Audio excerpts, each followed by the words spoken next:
Glória a Deus. Aleluia. Você que está aí em sua casa, onde quer que você esteja nos acompanhando, vamos neste momento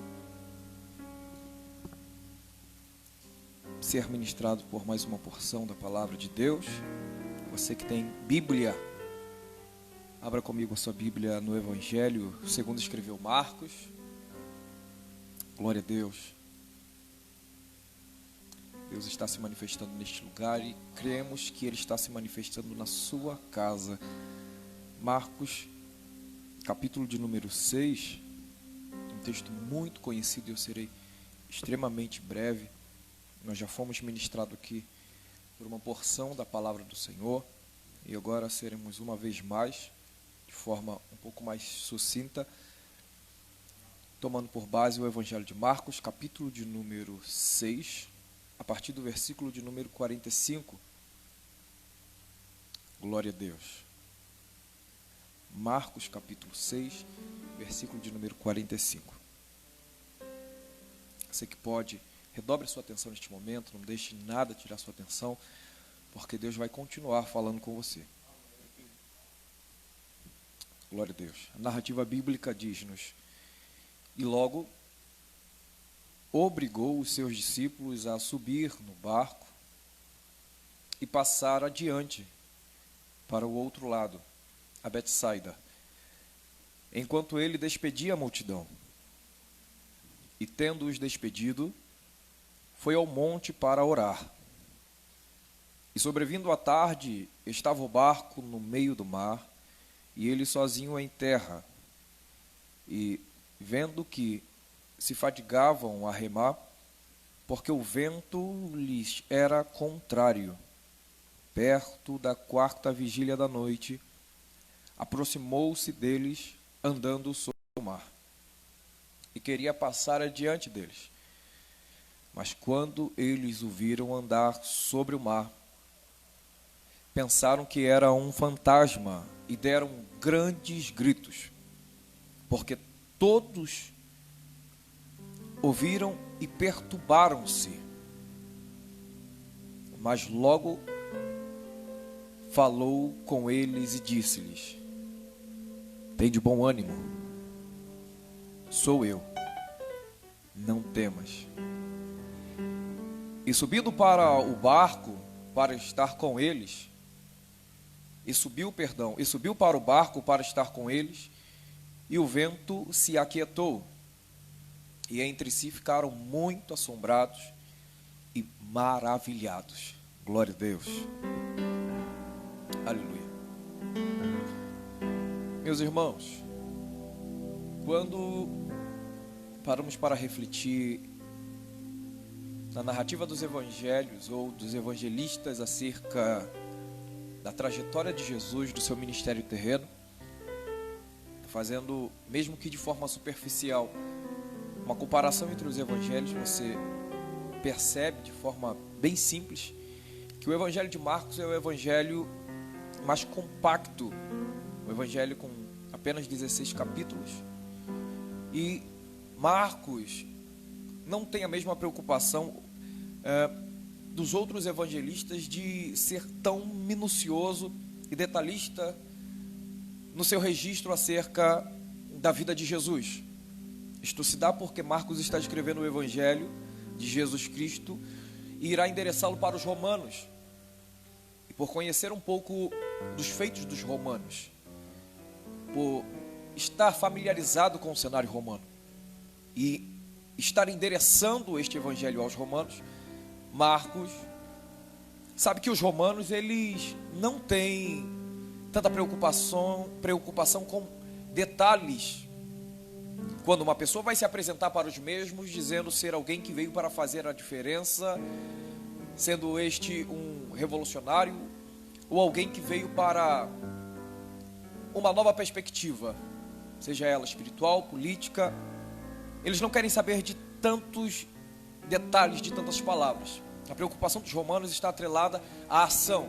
Eles estão preocupados em ver alguém que pouco fala e muito faz. E é exatamente por isso que o Evangelho, segundo Marcos, é o Evangelho mais compacto, porque Marcos vai se prender a narrar, a deixar registrado os feitos de Jesus no que tange a sua ação. É por isso que no capítulo 1, logo nos primeiros versículos, nós vamos ver Jesus já passando pelo processo do batismo, Jesus já curando, Jesus já expulsando o demônio, e isso fica evidenciado em toda a narrativa do Evangelho de Marcos, um Jesus com poucas palavras e com muita ação. No capítulo de número 5, nós percebemos Jesus atravessando para a região de Gadara, Jesus libertando o homem que estava ali possesso por demônios. Ao voltar para Cafarnaum, depois de já ter curado aquele homem que estava, depois de ter libertado aquele homem que estava com espíritos malignos, Jesus vai para Cafarnaum. Ao chegar em Cafarnaum, é recebido por uma multidão, e no meio desta multidão, o principal da sinagoga se apresenta, este por nome Jairo. Ele pede para que Jesus vá até a sua casa, e olha quanta ação em um curto espaço de tempo.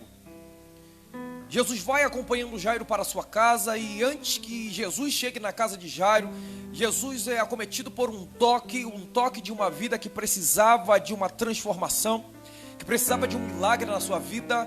E Jesus para, porque ele sente que depois deste toque, algo especial de si sai, algo de si é liberado, virtude. Você conhece o texto.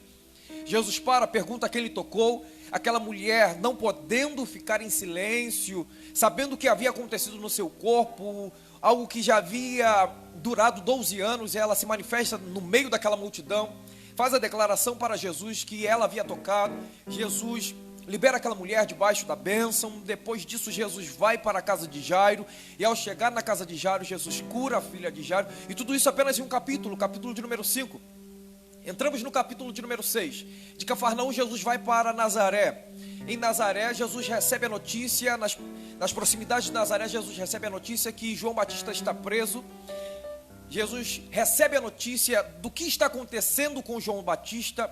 Ele se retira dali, vai para uma região deserta, porque quer ficar só. Só que as pessoas percebem que Jesus, dentro desta perspectiva, ele tem ação, ele tem milagre para oferecer, ele tem poder, ele tem um toque diferenciado. Então as pessoas querem estar perto de Jesus, percebem que Jesus está no deserto, mas o deserto não impede as pessoas de estarem perto de Jesus. Porque o que a gente precisa aqui, logo de início, o que nós precisamos entender? Que nunca será o ambiente, sempre será a presença daquele que está no ambiente. Jesus está num deserto, num lugar de escassez, num lugar de seca, num lugar, Rafael, que não tem produtividade. As pessoas percebem que o lugar que Jesus está é um lugar seco, um lugar com pouca produtividade. Pouco importa para eles o lugar, porque mais importante do que o lugar é a presença daquele que está no lugar. Pegue isso aqui por gentileza. Não importa se você está dentro da sua casa, no seu quarto, na sua sala, não importa se você não está aqui preso ou dentro das paredes de um templo, porque pouco importa o espaço se a presença de Jesus não está ali. Por isso, mais importante do que o espaço, do que o ambiente geográfico, é a presença de Jesus, porque o que vai fazer a diferença não são as paredes, não são as colunas, e sim a presença de Jesus. Portanto, pegue isso por gentileza e aplique na sua vida.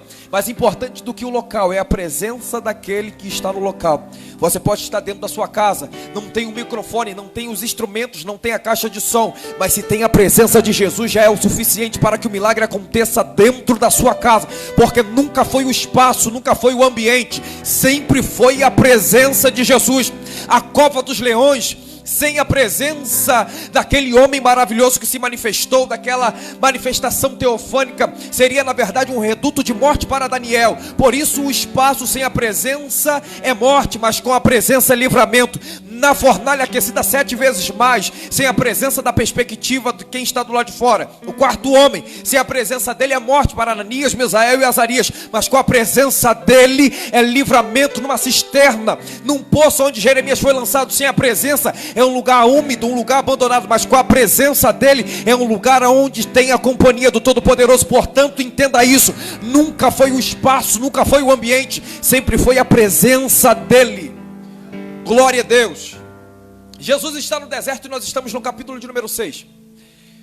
As pessoas vão até Jesus e vão se aglomerando em volta de Jesus. Jesus percebe que está ficando tarde, os discípulos criam uma preocupação sobre a alimentação daquelas pessoas. Eles perguntam a Jesus o que eles iriam comer, questionam a Jesus sobre o que dar para eles. Dizem também que era melhor liberar eles para que eles pudessem ir às aldeias vizinhas para não passar fome. Jesus aqui então, no contexto do capítulo 6, vai manifestar o seu poder. Ele vai multiplicar pães e peixes, e a história é muito conhecida. Este cenário bíblico é conhecido. Jesus multiplica pães e peixes, porque ele olha para aquelas pessoas e se compadece, porque Jesus olha para aquelas pessoas que estão ao seu redor, e ele as vê como ovelhas que não têm pastor. Jesus alimenta, Jesus multiplica pão e peixe, a tarde vai caindo, e é aí então que Jesus vai dar uma palavra para os seus discípulos. Jesus o obriga a passar para o outro lado, para o lado de Betsaida. Enquanto ele despedia a multidão, Jesus está liberando uma palavra para os seus discípulos: entrem no barco e passem para o outro lado. Os discípulos obedecem, porque melhor do que sacrificar é obedecer. Eles entram no barco, estão rumo a Betsaida, atravessando o mar da Galileia, estão indo para outra margem. Jesus fica. O capítulo 6, versículo de número 45 diz que Jesus está despedindo a multidão. O capítulo 6, versículo 46, o texto diz que, tendo despedido a multidão, ele sobe para o monte para orar. Perceba a preocupação de Jesus de ter uma vida de oração. Alguém pode dizer, ele é o próprio Deus, mas como homem ele quer deixar claro a necessidade que nós precisamos sanar com aquilo que é conhecido como oração. Jesus quer deixar claro que a oração é uma necessidade para o homem. Por isso que ele, como homem, orou. A oração é o que vai fazer com que nós venhamos quebrar as cadeias que nos cercam, porque a oração pode muito em seus efeitos. A Bíblia está recheada de personagens bíblicos que, assim como Jesus, em alguns momentos da sua vida, tiraram períodos para orar, porque a oração é um período de se achegar-se um pouco mais perto de Deus com as suas palavras, com as suas súplicas. Gênesis capítulo 20, versículo 17, Abraão orou ao Senhor. Gênesis capítulo 24, versículo 63, Isaac orou ao Senhor. Deuteronômio capítulo 9, versículo 26, Moisés orou ao Senhor. Juízes capítulo 13, versículo de número 8, Manoá orou ao Senhor. Primeiro livro de Samuel, capítulo 1, versículo de número 10, Ana orou ao Senhor. Primeiro livro de Samuel, capítulo 8, versículo de número 6, Samuel orou ao Senhor. Jó capítulo 42, versículo de número 10, Jó ora pelos seus amigos. Isaías, capítulo 37, versículo de número 15, Ezequias, ele mesmo, ele ora ao Senhor. Daniel, capítulo 6, versículo 10, Daniel está orando ao Senhor quando alguém disse para ele, pare de orar, pare de orar, pare de orar. É aí que Daniel orou e deu graças ao Senhor, e o meu corpo já está todo arrepiado. Jonas, capítulo de número 2, versículo de número 1, Jonas do ventre do grande peixe orou ao Senhor, oh glória a Deus. Mateus, capítulo 6, versículo de número 6, Jesus ensina a orar. Marcos, capítulo de número 6, versículo 46, acabamos de ler, Jesus sobe ao monte para orar. Atos dos Apóstolos, capítulo de número 12, versículo de número 5, Pedro está preso, mas a igreja está em constante oração. 1 Tessalonicenses, capítulo 5, versículo de número 17, Paulo instrui, orai sem cessar. Tiago, capítulo 5, versículo de número 13, Tiago disse, está alguém aflito? Ore ao Senhor. Sabe por quê? A oração é o que vai fazer com que as nossas necessidades se tornem claras diante de Deus. E eu não quero aqui invalidar um dos maiores atributos, e este é incomunicável, que pertence ao nosso Deus, o atributo da onisciência. Ele conhece todas as nossas petições, ele conhece todas as nossas orações, mas para ele é mais prazeroso quando nós declaramos. O que eu quero dizer com isso? Que Deus gosta quando você abre a sua boca para orar. Deus gosta quando você dobra o seu joelho para falar a ele em oração. Então, se você está aflito, se você está passando por um período de complicações, fale ao Senhor em oração, clame, não cesse de orar. Estamos passando por um período de crise mundial. O mundo, como nós já dissemos aqui, pode até estar em crise, mas quem está em Cristo entende a eficácia que tem o poder da oração. Por isso, meu irmão e minha irmã, seja tocado neste momento pela presença de Deus, seja tocado nesse momento por esta presença maravilhosa que se manifesta aqui, e eu creio que está adentrando a sua casa. Você não pode mais permanecer prostrado, caído para baixo. Jesus subiu ao monte para orar, sabe para quê? Para nos mostrar a necessidade de estarmos com uma vida de oração. Glória a Deus. Jesus vai orar. A Bíblia diz que está ficando tarde. O barco está no meio do mar. Jesus está no monte orando. O barco está no meio do mar. De repente, o texto diz que uma tão grande tempestade começa a acometer o barco e o vento é contrário. O texto dá um detalhe para nós. É a quarta vigília da noite. Só para que você entenda aqui o cenário, porque quando nós olhamos o texto e não debruçamos para buscar os pormenores que estão inseridos nas entrelinhas do texto, nós não temos uma compreensão do que está sendo transmitido aqui e quão grande é a aprovação dos discípulos. O que nós compreendemos de forma superficial? O barco está no meio do mar, o vento está soprando o contrário. Só que nós precisamos compreender que as condições aqui não estão nada favoráveis. Não é apenas pelo vento ser contrário. Eles estão na quarta vigília da noite. Vigílias foram, na verdade, alguns termos dados às divisões da noite dos judeus. A noite para os judeus se dividia em quatro vigílias. A primeira vigília começava às 18 horas da noite. Cada vigília tinha cerca de 3 horas. A primeira vigília começa às 18 horas. 18, 19, 20, 21. Primeira vigília, das 18 a 21 horas. Segunda vigília, das 21, 22, 23, meia-noite. Terceira vigília, 1, 2, 3 da manhã. Quarta vigília, 4, 5, 6. Eles estão na quarta vigília, ou seja, é madrugada, entre 3 e 6 da manhã. O vento soprando o contrário. Só para cumprir uma palavra, passe para o outro lado. Senti um arrepio aqui. As condições não são favoráveis. Por favor, sinta isso, essa palavra entrando no âmago da sua alma, de forma muito íntima. E isso é o que você está passando, meu irmão. As condições não são as melhores. As condições não são favoráveis. Mas se Ele mandou, Ele garante. As condições não são as melhores. O vento está soprando cada vez mais forte para fazer você retroceder. Mas se apegue à palavra do Mestre. Passe para o outro lado. Se Ele mandou, Ele garante.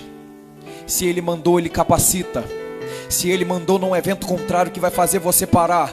Se Ele mandou, se há uma palavra sobre a sua vida, não é pandemia, não é coronavírus, não é Covid-19, não é nenhuma circunstância que vai fazer você retroceder, não é um período de quarentena que você está isolado dentro da sua casa que vai fazer você ficar menos crente. Sabe por quê? Você está enfrentando essa tempestade, esse vento contrário, mas está sobre uma palavra. E qual é a palavra? Passe para o outro lado.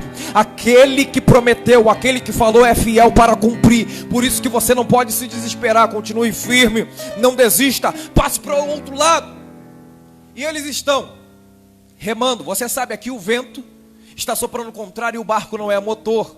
Como é que faz para ir do outro lado? Rema. Não pode levantar a vela, mesmo que tivesse, porque se levantasse o vento ia bater na vela e ia fazer o barco voltar. Então como faz para chegar do outro lado? Rema. E para remar requer esforço. Eles estão tendo que se esforçar para estar alinhados à palavra do Senhor. E eu quero que você entenda isso. Para estar alinhado à palavra do Senhor não é de qualquer maneira. Isso requer de nós esforço. Você acha que porque muita gente voltou, porque para alguns era mais fácil retroceder do que ficar alinhado, ficar enraizado na videira, ficar ligado na videira. É por isso que muita gente está voltando, porque melhor do que se alinhar ao propósito e à palavra de Deus, para alguns é melhor voltar. Quando Jesus está dando um discurso duro em João capítulo de número 6, depois de ter multiplicado pães e peixes, um cenário similar a esse, Jesus dá um discurso duro. Muitas pessoas que não quiseram se alinhar à sua vontade retrocederam. Quando Jesus percebe aqueles que estão diante dele, Jesus pergunta: e vocês não vão? Sabe o que Pedro vai dizer? Senhor, o vento pode até ser forte, ó glória, mas nós não vamos voltar. Sabe por quê? Olha as palavras de Pedro: para onde iremos nós, Se só tu tem palavra de vida eterna. Sabe o que é que Pedro está voltando? Melhor do que voltar com a maioria é continuar com a minoria, firme nos teus propósitos. Receba isso aqui pelo amor de Deus. A maioria pode até querer desviar, a maioria pode até querer voltar, mas seja uma minoria, seja um remanescente, seja aquele de quem Deus vai falar e testificar para alguns profetas que estão se acovardando e se escondendo dentro de uma caverna. Deus quer usar você como uma referência, como uma alusão a pessoas que não se dobraram ao sistema, a pessoas que não se corromperam. Por isso continue firme, não volte. Eles estão se esforçando para estar alinhado à palavra. Passe para o outro lado. O vento está soprando, só que a força está acabando, e aqui eu quero terminar. Como continuar alinhado à palavra, ao propósito que é chegar do outro lado, se as forças não são mais a mesma do começo? Porque, gente, é isso que acontece na nossa trajetória. Nós começamos fortes, nós vamos avançando alguns estádios, nós vamos indo, só que no meio do caminho a força vai se esgotando. E o que fazer quando a força vai se esvaindo? Porque o texto é enfático e diz que eles estão fadigados, cansados, perdendo a força de remar. É exatamente neste momento. Lembra onde Jesus está? No monte orando. João vai dizer no capítulo 6, versículo de número 19, que o barco está a cerca de 25 a 30 estádios da terra. Mais de 4 quilômetros para dentro do mar. É madrugada, tem neblina, porque estamos falando de uma tempestade. A visibilidade não é boa, não tem como enxergar nada. Só que o texto vai dizer que mesmo distante, a Bíblia diz que Jesus, vendo que eles se fadigavam de remar, ele veio em direção. Oh, glória a Deus. Eu não sei se você pegou isso aqui. Está escuro, é madrugada, tem neblina, mas mesmo assim Jesus está vendo. A neblina, a tempestade, o vento está gerando medo nos discípulos. Mas o que gera medo nos discípulos não gera medo em Jesus. O que tira a paz dos discípulos não tira a paz de Jesus. O que preocupa os discípulos não preocupa Jesus. Ele está vendo. Você pode ter perdido a visibilidade. O campo não pode estar notório diante dos teus olhos, mas Jesus não perdeu a visibilidade. Ele é aquele que tem os olhos como chama de fogo, e ele está contemplando que esse cenário de tempestade, de vento contrário, está minando a sua força, e é exatamente por isso, pega isso aqui por favor, que ele viu que a sua força estava se esvaindo, e neste exato momento, eu quero contextualizar, assim como ele viu que os discípulos estavam perdendo as forças, e ele foi em direção aos discípulos, neste momento ele vai em direção à sua casa, em direção à sua vida. Sabe por quê? Você até começou com muita força, você se esforçou para estar alinhado à palavra, ao propósito, mas no meio do caminho você perdeu força, e aí parece que o vento vai te jogar para trás. Só que o vento não contava com a presença daquele que é mais poderoso do que a tempestade, que vem e vai neste momento em direção à sua vida, à sua casa. Aquele que é poderoso para acalmar o vento e o mar, ele vai em direção à sua vida nessa noite. Glória! Você crê nisso? Você crê nisso? Eu não sei qual é o vento contrário que estava soprando na sua vida. Se era uma necessidade financeira, se era uma necessidade na sua área sentimental, ou principalmente uma preocupação com a sua vida espiritual. Só que aquele que é poderoso para acalmar o vento está vindo aí, e ele vem andando por sobre as águas. Algo que era impossível de acontecer, mas quem disse que o impossível consegue parar as possibilidades de Jesus? Preciso repetir isso para você. Quem disse que o impossível que nos cerca é capaz de parar as possibilidades de Jesus? Para cada uma das nossas impossibilidades, Jesus tem possibilidades. O que eu quero dizer que é aquilo exatamente que Lucas diz no capítulo 1, versículo de número 37. Porque para Deus nada é impossível. Não é mar que vai impedir a chegada de Jesus até o seu barco nessa noite. Não é o vento contrário que vai impedir a chegada de Jesus até o seu barco nessa noite. Com vento ou sem vento, ele percebeu que você tinha pouca força, e é por isso que ele vem em direção. E o alvo dele nessa noite, o destino dele nessa noite, é a sua casa, é o seu barco, é a sua vida. Glória a Deus. Ele vem. Os discípulos pensam que é um fantasma, porque, como eu disse aqui no corpo da mensagem, a visibilidade não é boa. a visibilidade não é o melhor, e provavelmente você está passando exatamente nesse momento, um momento ruim, um momento em que você não tem uma boa visibilidade, e aí você começa a confundir as coisas, porque quem não tem uma visão boa, confunde as coisas, e estão confundindo Jesus com um fantasma. Mas calma, senhoras e senhores, não os culpe, eles estão com medo, se coloque no lugar deles. Ou melhor, talvez você não precise. Dentro dessa situação que você está, quanto medo você já sentiu? E talvez o medo fez com que você confundisse Jesus com alguma coisa. Mas com medo ou sem medo, Ele está chegando. Oh glória! Com medo ou sem medo, Ele está chegando. E quando Ele se aproxima e percebe que eles estão perturbados, o texto diz que eles ficam perturbados. E aqui eu encerro. O que estava gerando perturbação para os discípulos a princípio era a tempestade soprando o vento contrário. A segunda coisa que está gerando perturbação para eles é a falta de identificação. Eles não reconhecem a Jesus e por isso ficam mais perplexos.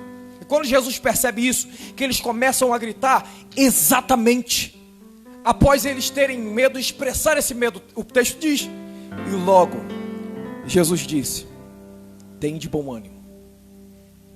Sou eu, não temas. 3 coisas que Jesus está fazendo para os discípulos no meio da tempestade. Primeiro, mudando o ânimo deles. Você consegue receber palavra profética? 3 coisas que Jesus está fazendo no cenário da tempestade. Primeiro, mudando o ânimo dos discípulos. Qual é o ânimo antes da manifestação de Jesus? Pavor, perturbação, medo. Jesus está devolvendo um ânimo bom. O que é que Jesus está dizendo? Primeiro, antes de qualquer coisa, vamos mudar esse sentimento que vocês estão sentindo. Tristeza, se retire. Medo, se retire. Segunda coisa, depois de mudar o ânimo, Jesus se identifica. Sou eu. Terceira coisa, não temas. Jesus muda o ânimo. Jesus se apresenta e Jesus tira o medo. É isso que Ele está fazendo na sua vida hoje. Você crê? Receba essa palavra em nome de Jesus. Tem de bom ânimo. Ele diz, sou eu, não temas. E quando ele subiu para o barco, a tempestade cessou. E eu paro aqui e quero orar por você. Você que está enfrentando essa tempestade, este vento contrário e até pensou em retroceder. Jesus te diz por intermédio da sua palavra, eu quero profetizar a Bíblia sobre a sua vida neste momento. Jesus te diz, não temas. Tem de bom ânimo. Sou eu. O grande eu sou se apresenta para você nessa noite para te dizer que nem tudo está perdido e que a sua vida não vai ser destruída por conta de uma tempestade que está soprando o vento contrário e fazendo com que as coisas saiam do lugar. Ele se apresenta para você nessa noite, sabe para quê? Trazer calmaria para a sua vida. A madrugada foi complexa, a madrugada foi de vento contrário, a madrugada foi de muito esforço, só que Jesus se apresenta para te dizer, as tuas forças estão sendo renovadas. Eu quero orar com você. Talvez você estava afastado dos caminhos do Senhor. Talvez você estava dando uma volta aí nas tempestades da vida. Entendeu essa palavra.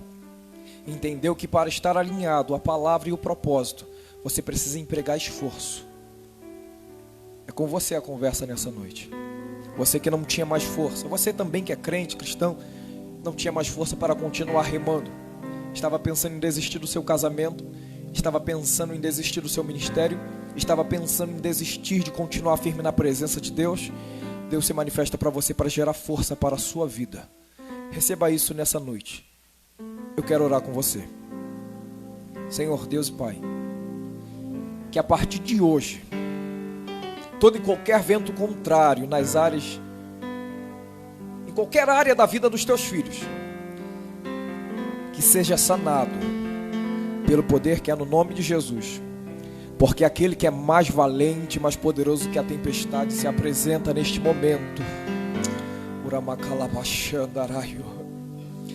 E se apresenta para pôr um ponto final nisto que tem gerado sofrimento e nisto que tem minado a força dos teus filhos. Eu profetizo, Pai, um renovo sobre a vida deles. Os teus filhos não irão retroceder. O vento está soprando o contrário, mas não terá força o suficiente para os arrancar da tua presença. Que haja firmamento e que haja alinhamento com o teu propósito. A palavra do começo ainda está de pé. Passe para o outro lado.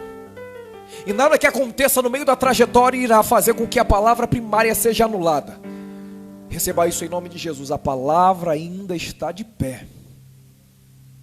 E Ele está velando para cumprir com a sua palavra. Talvez a tempestade tirou a sua visão, mas do alto Ele continua enxergando. E no momento certo Ele vem em sua direção. Você que estava sem força, receba força neste momento, porque Ele se apresenta na sua casa. Aonde quer que você esteja, receba força. Seja renovado. Você não vai desistir, você não vai precisar voltar. Você não vai precisar desistir do seu casamento. Você não vai precisar jogar tudo para o alto. Sabe por quê? Ele renova suas forças hoje. Sinta uma transformação entrando dentro da sua casa. Sinta o ambiente mudando dentro da sua casa. E acima disto, sinta o ambiente e a situação mudando na sua vida. Eu oro em nome de Jesus. Amém e amém. Glória a Deus. Receba a bênção neste momento e continue em paz. Que o grande amor de Deus, nosso Pai, a graça do nosso Senhor e Salvador Jesus Cristo, que as doces, ricas e infalíveis consolações do Espírito Santo repousem sobre as nossas vidas, não só hoje, mas para todos sempre. Você que crê, diga comigo, amém. Está terminado em nome de Jesus.